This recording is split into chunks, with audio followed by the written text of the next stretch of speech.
Magandang araw, bagong Pilipinas. Narito ang Police News Express sa oras na ito. Mas pinaigting ng Philippine National Police ang investigasyon laban sa fake news kaugnay ng umano'y pagkidnap sa ilang Chinese businessmen.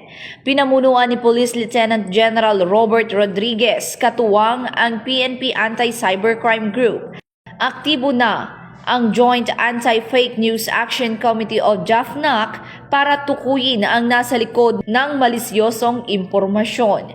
Ayon kay PNP Chief Police General Romel Francisco Marbil, hindi titigil ang PNP hanggat hindi napapanagot ang mga nagpapakalat ng pekeng balita na nagdudulot ng takot at kalituhan sa publiko.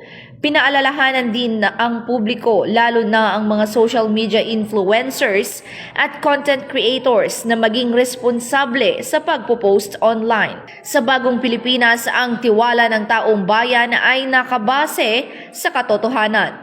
At para sa iba pang napapanahong balitang pampulisya, laging tumutok sa Police News Network, alagad ng batas, tagataguyod ng balitang pulis.